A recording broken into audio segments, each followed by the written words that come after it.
ವಿದ್ಯಾರ್ಥಿಗಳು ಕಷ್ಟಪಟ್ಟು ಓದುವುದಕ್ಕಿಂತ ಇಷ್ಟಪಟ್ಟು ಓದುವುದರಿಂದ ಹೆಚ್ಚು ಹೆಚ್ಚು ಅಂಕ ಗಳಿಸಲು ಸಹಕಾರಿಯಾಗುತ್ತದೆ ಎಂದು ಸ್ವಾಮಿ ವಿವೇಕಾನಂದ ವಿದ್ಯಾಸಂಸ್ಥೆ ಕಾರ್ಯದರ್ಶಿಗಳಾದ ಡಾಕ್ಟರ್ ಜಿ ವೆಂಕಟರಾಮಯ್ಯ ವಿದ್ಯಾರ್ಥಿಗಳಿಗೆ ತಿಳಿಸಿದರು. ಸ್ವಾಮಿ ವಿವೇಕಾನಂದ ಪದವಿ ಪೂರ್ವ ಕಾಲೇಜಿನ ದ್ವಿತೀಯ ಪಿಯುಸಿ ಪರೀಕ್ಷೆಯಲ್ಲಿ ತಾಲೂಕಿಗೆ ಪ್ರಥಮ ಸ್ಥಾನ ಗಳಿಸಿದ ಪ್ರತಿಭಾವಂತ ವಿದ್ಯಾರ್ಥಿಗಳಿಗೆ ಹೆಲ್ಪ್ ಸೊಸೈಟಿ ವತಿಯಿಂದ ಹಮ್ಮಿಕೊಂಡಿದ್ದ ಸನ್ಮಾನ ಸಮಾರಂಭ ಕಾರ್ಯಕ್ರಮದಲ್ಲಿ ವಿದ್ಯಾರ್ಥಿಗಳಿಗೆ ಸನ್ಮಾನಿಸಿ ಅವರು ಮಾತನಾಡಿದರು. ಕನ್ನಡ ಸಾಹಿತ್ಯ ಪರಿಷತ್ ಅಧ್ಯಕ್ಷರಾದ ಕಟ್ಟಾ ನರಸಿಂಹಮೂರ್ತಿ ಮಾತನಾಡಿ, ಮಾನಂ ಶಶಿಕಿರಣ್ ಅಧ್ಯಕ್ಷತೆಯ ಹೆಲ್ಪ್ ಸೊಸೈಟಿ ಸಂಸ್ಥೆ ಸದಾ ಸಮಾಜಮುಖಿ ಸೇವೆಯ ಜೊತೆಗೆ ಶಿಕ್ಷಣಕ್ಕೆ ಹೆಚ್ಚು ಪ್ರಾತಿನಿಧ್ಯ ನೀಡುತ್ತಿದೆ. ಇಂದು ಸ್ವಾಮಿ ವಿವೇಕಾನಂದ ವಿದ್ಯಾಸಂಸ್ಥೆಯ ಪಿಯುಸಿ ಪರೀಕ್ಷೆಯಲ್ಲಿ ಹೆಚ್ಚು ಅಂಕ ಗಳಿಸಿ ತಾಲೂಕಿಗೆ ಹಾಗೂ ಸಂಸ್ಥೆಗೆ ಕೀರ್ತಿ ತಂದಿದೆ. ವಿದ್ಯಾರ್ಥಿಗಳಿಗೆ ಪ್ರೋತ್ಸಾಹಿಸಲು ಹೆಲ್ಪ್ ಸೊಸೈಟಿ ಅಧ್ಯಕ್ಷ ಮಾನಂ ಶಶಿಕಿರಣ್ ಸನ್ಮಾನಿಸುತ್ತಿರುವುದು ಅಭಿನಂದನಾರ್ಹ ಎಂದರು. ಈ ಸಂದರ್ಭದಲ್ಲಿ ಲೋಟರಿ ಸಂಸ್ಥೆ ಕಾರ್ಯದರ್ಶಿ ಸತ್ಯಲೋಕೇಶ್, ಆಟೋ ಚಾಲಕರ ಸಂಘದ ಅಧ್ಯಕ್ಷ ಬೇಕರಿ ನಾಗರಾಜ್, ಹಳೆ ವಿದ್ಯಾರ್ಥಿ ನಂದೀಶ್ ನಾಯ್ಕ್ ಪಿ, ಸ್ವಾಮಿ ವಿವೇಕಾನಂದ ವಿದ್ಯಾಸಂಸ್ಥೆ ಆಡಳಿತ ಮಂಡಳಿ ಹಾಗೂ ವಿದ್ಯಾರ್ಥಿಗಳು ಹಾಜರಿದ್ದರು. ವರದಿ ನಂದೀಶ್ ನಾಯ್ಕ್ ಪಿ. ಏನಿನ ಹೆಸರು? ನೀನು ಸ್ವಾಮಿ ವಿವೇಕಾನಂದ ಕಾಲೇಜಲ್ಲಿ ದ್ವಿತೀಯ ಪಿಯುಸಿಯನ್ನು ಓದಿದೆಯಾ ಅಲ್ವಾ? ಎಷ್ಟು ಅಂಕಗಳನ್ನು ಪಡ್ಕೊಂಡಿದ್ಯಾ ಈಗ? ಹಾಂ, ಯಾವ ವಿಷಯದಲ್ಲಿ 100ಕ್ಕೆ 100 ಪಡ್ಕೊಂಡಿದ್ಯಾ ಅಂತ? ಹಾಂ, ಓಕೆ. ಈಗ ಯಾವ ರೀತಿ ಇದೆ ಈ ಶಾಲೆಯಲ್ಲಿ ನಿಮಗೆ ಓದುವ ಉಪನ್ಯಾಸಕರು ಪಾಠ ಮಾಡೋದು ಇದೆಲ್ಲ ನಿಮ್ಮ ಪಾಠ ಮಾಡೋದೆಲ್ಲ ಅರ್ಥ ಆಗುತ್ತಾ ನಿಮಗೆ?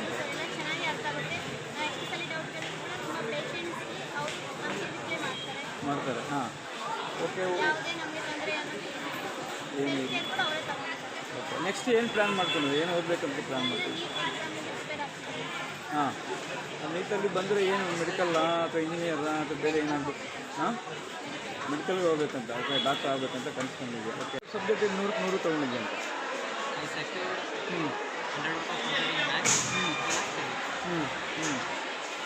ಓಕೆ. ಇಲ್ಲಿ ವಿವೇಕಾನಂದ ವಿದ್ಯಾಸಂಸ್ಥೆಯಲ್ಲಿ ಏನು ಮೊದಲನೇ ಫಸ್ಟ್ ಪಿಯುಸಿ ನೀವು ಸೆಕೆಂಡ್ ಪಿಯುಸಿ ಪಾಸ್ ತೊಗೊಂಡಿದ್ದೀರಲ್ವಾ? ಹೇಗಿತ್ತು ಇದು? ಅಟ್ಮಾಸ್ಫಿಯರ್ ಎಲ್ಲ ಆಗಿದೆ, ಶಿಕ್ಷಕರು ಉಪನ್ಯಾಸಕರು ಯಾವುದು ಪಾಠ ಮಾಡ್ತಿದ್ದೀವಿ ಅಂತ? ಫಸ್ಟ್ ಟೈಮ್ ಬಂದಾಗ ಅಷ್ಟೊಂದು ಅಡ್ಜಸ್ಟ್ ಆಗಲಿಲ್ಲ. ಆಮೇಲೆ ಬರ್ತಾ ಬರ್ತಾ ಟೀಚರ್ಸಿಂದಾನೇ ಜಾಸ್ತಿ ಸಪೋರ್ಟ್ ಸಿಗ್ತದೆ. ಬಾಂಡ್ ಜಾಸ್ತಿ ಆಯಿತು. ಆವಾಗ ಓದೋದಕ್ಕೆ ತಾವು ಪ್ರಾಂಶುಪಾಲರು ವಿವೇಕಾನಂದ ವಿದ್ಯಾಸಂಸ್ಥೆಯ ಪ್ರಾಂಶುಪಾಲನಾಗಿದ್ದಾರೆ. ಈಗ 2020-21ನೇ ಸಾಲಿನಲ್ಲಿ ತಮ್ಮ ಒಂದು ವಿದ್ಯಾಸಂಸ್ಥೆಯಲ್ಲಿ PU-ದಲ್ಲಿ ವಿಜ್ಞಾನ, ಆಮೇಲೆ ಕಾಮರ್ಸ್, ಆರ್ಟ್ಸ್ ಇದರಲ್ಲಿ ಎಷ್ಟು ಮಕ್ಕಳು ಹಾಜರಾಗಿದ್ದರು, ಎಷ್ಟು ಯಾವ ರೀತಿಯಾದಂಥ ಒಂದು ಫಲಿತಾಂಶವನ್ನು ಪಡ್ಕೊಂಡಿದ್ದೀರಂತ ತಮ್ಮೆಲ್ಲರಿಗೂ ಈ ಒಂದು ವೇದಿಕೆ ಮುಖಾಂತರ ತಿಳಿಸುವುದೇನೆಂದರೆ, ಈ ಒಂದು ಫಲಿತಾಂಶ ನಮ್ಮ ಕಾಲೇಜಿಗೆ ಅತ್ಯಂತ ಹೆಮ್ಮೆಯಾಗಿದೆ. ವಿಚಾರ ಇಷ್ಟೇ, ಈ ಕರೋನಾ ಸಂದರ್ಭದಲ್ಲೂ ಕೂಡ ನಮ್ಮ ಕಾಲೇಜಿನಿಂದ ಒಟ್ಟು 300 ಜನ ಎಲ್ಲ ವಿಭಾಗಗಳಿಂದ ವಿದ್ಯಾರ್ಥಿಗಳು ಪರೀಕ್ಷೆಗೆ ಹಾಜರಾಗಿದ್ದರು. ಇದರಲ್ಲಿ ವರ್ಗವಾರು ಹೋದರೆ ಅಂದರೆ ವಿಭಾಗವಾರು ವಿಜ್ಞಾನ ವಿಷಯದಲ್ಲಾಗಿರ್ಬೋದು, ಕಲಾ ವಿಷಯದಲ್ಲಾಗಿರ್ಬೋದು, ಅದೇ ರೀತಿ ವಾಣಿಜ್ಯ ವಿಷಯದಲ್ಲಾಗಿರ್ಬೋದು. ಮೊದಲಿಗೆ ವಿಜ್ಞಾನ ವಿಷಯದಲ್ಲಿ 101 ವಿದ್ಯಾರ್ಥಿಗಳು ಪರೀಕ್ಷೆಯನ್ನು ತೆಗೆದುಕೊಂಡಿದ್ದರು. ಇದರಲ್ಲಿ 80 ವಿದ್ಯಾರ್ಥಿಗಳು ತೇರ್ಗಡೆ ಆಗಿದ್ದಾರೆ. ಅದೇ ರೀತಿ ವಾಣಿಜ್ಯ ವಿಭಾಗದಲ್ಲೂ ಕೂಡ 100 ವಿದ್ಯಾರ್ಥಿಗಳು ಹಾಜರಾಗಿದ್ದರು. ಇವರಲ್ಲೂ ಕೂಡ 60% ವಿದ್ಯಾರ್ಥಿಗಳು ಉತ್ತಮ ಫಲಿತಾಂಶವನ್ನು ಪಡ್ಕೊಂಡು ತೇರ್ಗಡೆ ಹೊಂದಿದ್ದಾರೆ. ಅದೇ ರೀತಿ ನಮ್ಮ ಒಂದು ಕಾಲೇಜಿನಲ್ಲಿ ಕಲಾ ವಿಭಾಗದಲ್ಲಿ ಕೇವಲ 27 ವಿದ್ಯಾರ್ಥಿಗಳು ಈ ವರ್ಷ ಎಕ್ಸಾಮನ್ನು ತಗೊಂಡಿದ್ದರು. ಇದರಲ್ಲಿ 18 ವಿದ್ಯಾರ್ಥಿಗಳು ಉತ್ತೀರ್ಣರಾಗಿದ್ದಾರೆ. ಈ ಮೂಲಕ ಈ ಎಲ್ಲ ಒಂದು ಒಟ್ಟು ಶೇಕಡ ಫಲಿತಾಂಶವನ್ನು ತಗೊಂಡ್ರೆ ಸರಾಸರಿ 75% ಅಂಕಗಳ ಸರಾಸರಿಯನ್ನು ಹೊಂದಿರುತ್ತೆ ಅಂತ ಈ ವೇದಿಕೆ ಮುಖಾಂತರ ಎಲ್ಲರಿಗೂ ಕೂಡ ನಾನು ತಿಳಿಸಬೇಕು.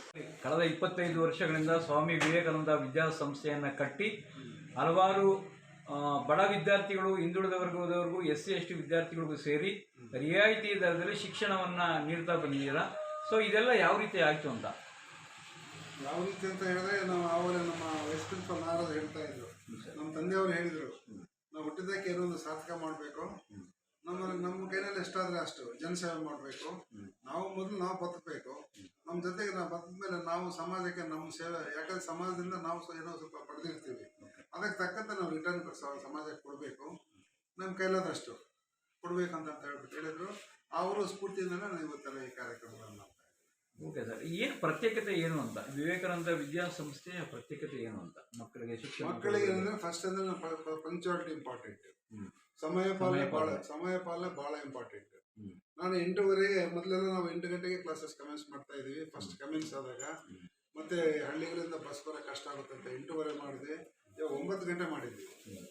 ಆದ್ರೂ ಇವಾಗ ಮೊದಲೆಲ್ಲ ಸ್ವಲ್ಪ ಲೇಟಾಗಿ ಬರ್ತಾ ಇದ್ರು. ಇವಾಗ ಆ ಥರ ಏನಿಲ್ಲ, ಎಲ್ಲ ಕರೆಕ್ಟಾಗಿ ಬರ್ತಾ ಇದ್ದಾರೆ. ಯಾಕಂದ್ರೆ ನಾನೇ ಬಂದು 8:45 ಬಂದು ನಾನೇ ಕೂತ್ಕೊಳ್ತಾ ಇದ್ದೇನೆ. ಕೂತ್ಕೊಂಡು ಅದು ಸಮಯ ಪಾಲನೆ ಮಾಡ್ತಾ ಇದ್ದಾರೆ. ನೋಡ್ರಿ, ಯಾರಾದರೂ ಏನಾದರೂ ಎಜುಕೇಶನ್ ಬರ್ಬೇಕಂತ ಹೇಳಿದ್ರೆ ಫಸ್ಟ್ ಪಂಕ್ಚುಯಾಲಿಟಿ, ಡಿಸಿಪ್ಲಿನ್, ಡ್ರೆಸ್ ಕೋಡು, ಬಾಡಿ ಲ್ಯಾಂಗ್ವೇಜ್ ಇವೆಲ್ಲ ಇಂಪಾರ್ಟೆಂಟ್. ನಡವಳಿಕೆ, ಕೊಲೀಗ್ಸ್ ಹತ್ರ ಹೆಂಗ್ ಮಾತಾಡಬೇಕು. ತಕ್ಷಣ ಬೇಕಾಗಿದ್ದಾರೆ. ತುಮಕೂರಿನ ಹೆಸರಾಂತ ಕಂಪನಿಯಲ್ಲಿ ಗುತ್ತಿಗೆ ಕಾರ್ಮಿಕರಾಗಿ ಕೆಲಸ ಮಾಡಲು ಯುವಕರು ಬೇಕಾಗಿದ್ದಾರೆ. ಲೋಡಿಂಗ್ ಮತ್ತು ಅನ್ಲೋಡಿಂಗ್ ಕೆಲಸ ಮಾಡುವವರು ಬೇಕಾಗಿದ್ದಾರೆ.